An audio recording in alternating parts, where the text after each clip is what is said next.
Kiribati, negara kecil yang terletak di tengah Samudra Pasifik, memiliki pesona unik yang jarang ditemukan di tempat lain. Bayangkan sebuah negara yang terdiri dari 33 pulau, tersebar di lautan biru yang tampak tak berujung, dengan pantai pasir putih dan air sebening kristal. Disinilah kehidupan berjalan lambat, di mana penduduk setempat dengan ramah menyapa setiap orang yang datang, hidup berdampingan dengan alam dan laut yang memberi mereka kehidupan. Garis depan pertempuran melawan ancaman perubahan iklim. Meskipun indah dengan pantai pasir putih dan lautan biru yang jernih, Kiribati menghadapi risiko nyata. Negara ini bisa tenggelam dalam beberapa dekade mendatang. Dataran Kiribati sangat rendah, rata-rata hanya 2 meter di atas permukaan laut. Karena itu, naiknya permukaan laut akibat pemanasan global mengancam eksistensi fisik negara ini. Pulau-pulau kecil yang membentuk Kiribati perlahan terkikis oleh gelombang pasang, sementara penduduknya menghadapi banjir lebih sering dan peningkatan kadar garam di tanah yang merusak pertanian.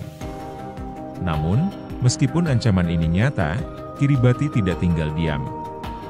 Presiden Kiribati, Ano Tetong, yang dulu menjadi salah satu pemimpin terdepan dalam isu perubahan iklim, meluncurkan berbagai inisiatif global untuk menyelamatkan negaranya. Salah satunya adalah Migration with Dignity, sebuah rencana yang memberi kesempatan kepada warga Kiribati untuk bermigrasi secara terhormat jika pulau mereka benar-benar hilang. Selain itu, Kiribati juga sedang berusaha membeli tanah di negara-negara lain, seperti Fiji, sebagai tempat tinggal cadangan. Namun, yang lebih penting, mereka terus memperjuangkan aksi global untuk menghentikan pemanasan global, agar negara mereka dan pulau-pulau lain di Pasifik tidak tenggelam begitu saja. Kiribati adalah negara kepulauan yang tersebar di kawasan tropis di tengah Samudra Pasifik. Dengan luas daratan hanya sekitar 811 km persegi, Kiribati terdiri dari 33 pulau atol yang tersebar di 4 gugus pulau utama, Kepulauan Gilbert, Kepulauan Phoenix, dan kepulauan lain. Meskipun wilayah daratannya kecil, wilayah laut yang dimiliki Kiribati mencapai sekitar 3,5 juta kilometer persegi, luasnya setara dengan benua Eropa. Lokasi geografis negara Kiribati ini sangatlah unik. Kiribati adalah satu-satunya negara di dunia yang terbentang di keempat belahan bumi, utara, selatan, timur, dan barat. Kepulauan ini tersebar di kedua sisi khatulistiwa dan meridian 180 derajat, menjadikannya sebagai negara yang pertama kali menyaksikan matahari terbit setiap harinya. Jumlah populasi yang dihuni di Kiribati ini berjumlah 120.000 orang, mayoritas berada di ibu kota Tarawa, yang terletak di atol Tarawa Selatan. Penduduk Kiribati, yang dikenal sebagai Ikiribati, berbicara bahasa Gilbertese atau bahasa Kiribati. Namun bahasa Inggris juga umum digunakan, terutama untuk urusan resmi dan bisnis mereka. Ekonomi Kiribati sangat bergantung pada sumber daya alamnya yang terbatas, terutama perikanan dan hasil laut. Selain itu, kiriman uang dari warga Kiribati yang bekerja di luar negeri juga berperan besar dalam menopang perekonomian. Namun, negara ini masih menghadapi banyak tantangan seperti keterbatasan infrastruktur, lapangan kerja, dan akses pendidikan yang baik. Meskipun hidup sederhana, masyarakat Kiribati memiliki ikatan komunitas yang kuat, di mana kebersamaan dan tradisi adalah fondasi utama kehidupan mereka. Tradisi tarian, lagu, dan upacara adat masih dipelihara dengan baik, meskipun perlahan-lahan berubah karena globalisasi. Sebagai negara atol, Kiribati sangat rentan terhadap kenaikan permukaan laut. Banjir rob yang semakin sering, intrusi air laut yang merusak air tawar, dan erosi pantai yang tak terhindarkan telah menjadi kenyataan sehari-hari. Bahkan, beberapa pulau kecil sudah mulai tidak bisa dihuni lagi. Pemerintah Kiribati terus melakukan upaya global untuk menyuarakan isu ini dan mencari solusi jangka panjang. Walau terancam, budaya Kiribati tetap hidup dan terjaga.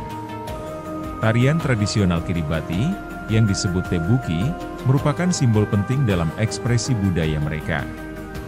Tarian ini menggambarkan gerakan laut dan sering dipentaskan dalam upacara atau acara besar.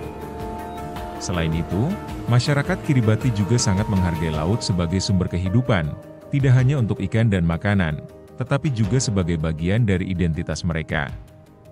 Tradisi berlayar dan navigasi yang dipelajari turun-temurun menjadikan Kiribati ahli dalam menjelajahi laut lepas dengan perahu tradisional mereka.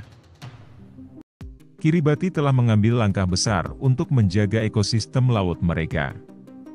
Salah satunya adalah pembentukan Phoenix Island Protected Area, PIPA, kawasan laut terlindungi terbesar di dunia, yang meliputi lebih dari 400.000 km persegi lautan dan terumbu karang. Ini adalah langkah nyata untuk melindungi keanekaragaman hayati laut yang sangat penting bagi ekosistem global. Tahukah kamu, Kepulauan Kiribati dulu dinamai Illes Gilbert, Kepulauan Gilbert, sekitar tahun 1820 oleh dua orang, Laksamana Rusia Adam von Krusenstern dan Kapten Prancis Louis Duperrey? Keduanya membuat peta yang ditulis dalam bahasa Prancis dan dipublikasikan pada tahun itu. Menariknya, di abad ke-19, di kalangan berbahasa Inggris, kepulauan ini sering disebut King's Mills, meskipun seiring waktu, nama Kepulauan Gilbert menjadi lebih umum. Kalau kamu berkunjung ke Kiribati, sebagai negara kepulauan, tentu ada banyak pulau dan pantai yang memukau. Salah satunya adalah Butaritari. Pulau ini dipenuhi dengan pepohonan hijau, tanah yang subur, dan alam yang masih asli. Garis pantainya pun masih sangat alami, benar-benar cocok untuk bersantai sambil menikmati keindahan alam yang belum terjamah. Selain itu, ada Tarawa, sebuah atol yang luar biasa dengan terumbu karang yang indah dan pulau-pulau kecil yang pemandangannya sangat memanjakan mata.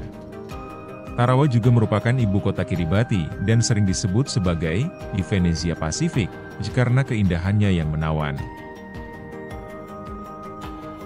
Meskipun Kiribati menghadapi banyak tantangan, negara ini tetap teguh mempertahankan tanah airnya. Kiribati mengajarkan kita bahwa bahkan negara kecil pun memiliki kekuatan besar untuk menginspirasi dunia dalam menghadapi perubahan besar. Oke guys, sampai di sini dulu video saya. Semoga dengan video ini bisa nambah wawasan kamu. Sampai jumpa di video saya selanjutnya. Terima kasih.